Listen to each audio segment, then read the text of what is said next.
Isa sa mga ipinagmamalaking industriya sa probinsya ng Quezon ang paggawa ng lambanog.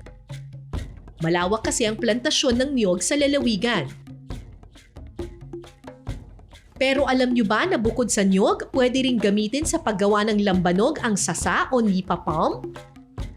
Alam nyo bang merong 3 uri ng lambanog? Lambanog na gawa sa niyog, lambanog na gawa sa kaong, at lambanog na gawa sa nipa. Ayan, napaliligiran po tayo ngayon ng mga nipa or kung tawagin nila sasa. Kukuha kasi tayo ngayon nung katas or nung tuba ng nipa at gagawa tayo ng nipanog or kung tawagin nila alak sa sasa. Medyo nakakalasing itong episode na ito. Tara na! Para makuha ang tuba, puputulin o kakarita ng sanga ng nipa kung saan tumutubo ang bunga. Tapos hihintayin natin ngayon ng buong magdamag bukas. Bukas po, puno na yan. Puno na naman yan. Meron na namang bagong tuba na magagawa. O kuya, kumuha pa tayo. So ito, meron kayang laman to. Uy, meron. Mabigat. Tapos dito po, Opo. ganyan lang. Ay, shucks! Sige po. Okay. Gaano po karaming ganito yung kukunin natin? Hanggat hindi po puno ito. Ang ganyan dito. Ma'am, Paano ba ito? tatas po yan, ma'am. Ganyan lang, di ba? Matigas po, ma'am, yan. Paano ko malalaman kung okay na? Ay mga 3 sanggit po. Mga 3 photo. Yan, pwede na po, ma'am, yan. Pwede na ba yun? Opo, pwede na po. Paano mo nalaman? Nakatas na? Opo. Saan? Walang katas! Saan? Dandan po lang ang katas niya para Ayan, tumutulo na, ah. Opo, yan. Oh, ayan ha, legit, Ayan po, tumutulo opo. na. Pwedeng-pwede na Yan. talaga. Nakarit ka na. Yan, okay na po. Tara na po. Ang mga nakuhang tuba, iimbak muna sa mga drum na ito sa loob ng 3 araw bago dumaan sa distillation process. Ay, ganyan, nagbubula-bula. Parang matapang na suka. Ganun ang lasa, ang amoy niya. Ang lakas ng amoy. So, iimbak lang itong mga tuba na nakuha natin, iimbak lang for 3 days hanggang sa ma-ferment siya. Pagkatapos nun, after 3 days, saan na po siya lalagay? Dito po, ma'am. Kumain na po natin po. So, nilalagay na ni Kuya dito yung tuba na finerment for 3 days. Tapos, papasok ngayon siya dito sa kanilang distillery. Actually, yung lambanog or yung nipanog, yun lang yung pawis. Yung niluluto kasi nila eh, tapos bag-evaporate yan, di ba? So, yung pawis ng tuba, yun yung nagiging lambanog. Dito siya dumidiretso. Dito. Ayan. Lambanog na yan. Nakakalasing na yan. Ang distillation process tumatagal ng mahigit 2 oras bago maging ganap na nipanog. So, yung 13 container ng tuba, pag nilagay doon tapos niluto nila, magiging 2 or 3 galon ng lambanog. Ito na yung nagawa na lambanog. Pwede na tong tikman. Pwede po, ma'am. Talaga? Opo. Ano, ilang proof yan? 70 po. 70 proof. Parang amoy pa lang, na. Uy, ang sarap. Masarap po talaga. Masarap siya. Masarap itong lambanog nyo, Swabe siya sa sa lalamunan, Quezon po. Hindi siya hindi siya masyadong yung parang sobrang guhit. Tuwing may okasyon gaya ng fiesta, hindi raw mawawala ang nipanog. Bahagi na raw ng kanilang tradisyon ang pag-inom nito. Saktong tagay lang to. Yung maraming kwentuhan pa kayo, gano'n. Makakarami ka po ng Makakarami ka ba ng Masarap po ang kwento. Oo. Yung iba kasing lambanog, parang talagang sobra yung guhit di ba? Ito parang swabe lang yung pasok talaga. Parang dito mo lang siya nararamdaman, tapos pagdating sa sa baga mo, parang, umiinit. Ganon. Pero masarap, masarap. Swabing-swabe. Hindi masyadong matapang na matapang. Okay na okay. Umiinit habang tumatagal Pero ang nipanog hindi lang daw iniinom ng mga taga-Infanta, hinahalo na rin sa ulam? Ang perfect dish para dyan, estofadong paa ng baboy.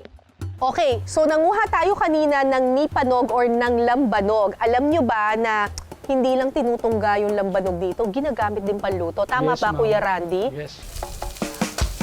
Sa mainit na mantika, igigisa ang sibuyas at bawang. Nilalagyan nila ng lambanog yung kanilang estofado kasi nakakapagpa-enhance ng flavor yung lambanog. Tapos, at the same time, meron siyang tenderizing powers. Tenderizing, di ba?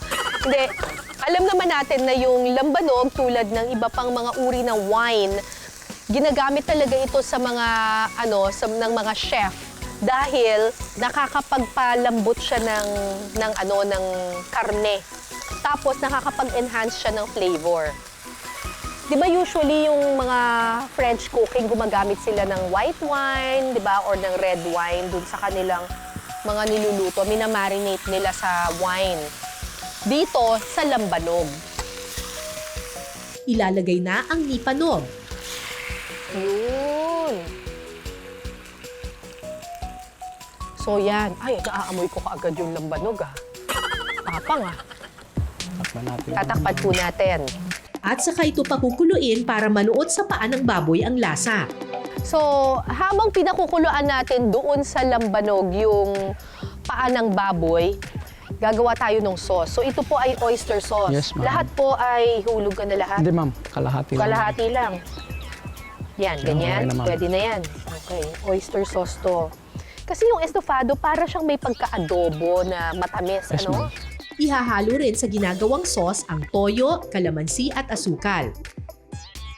Pagkatapos, lalagyan ng laurel, paminta, dried banana blossoms at seasoning ang pinakukuluang paa ng baboy. Lalagyan po natin ngayon ng soda. Para saan po yung soda? Para mas mabilis lalong lumambot siya ma'am. Ah, okay. Mas mabilis na lumambot. Tapos manamis-namis din yan eh, no? Yes ma'am. Ayan, takpan natin. At saka ibubuhos ang ginawa naming sauce. Ayun! Ayan na. Hindi ko pa natitikman pero parang masarap na. Pagkukuluan ito sa loob ng 15 minuto hanggang sa lumapot ang sabaw.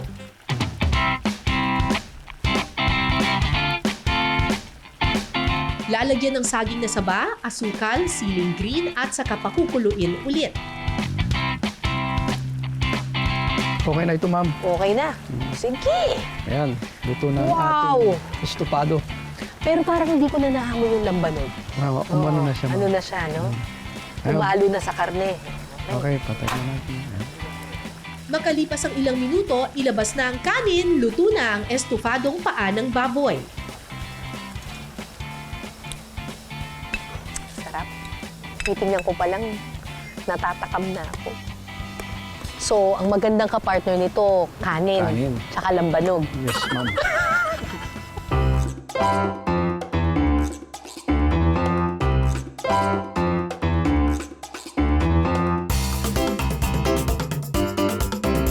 At eto na po, ang estofado ni Kuya Randy. Kanina niluluto pa lang to ni Kuya Randy eh. Excited na akong kumain eh. Siyempre, kailangan lagyan natin ng sauce. Wala akong serving spoon na sauce. Ayan na. Yan o. Diba? Tikman natin to. Ang lambot na. Wow!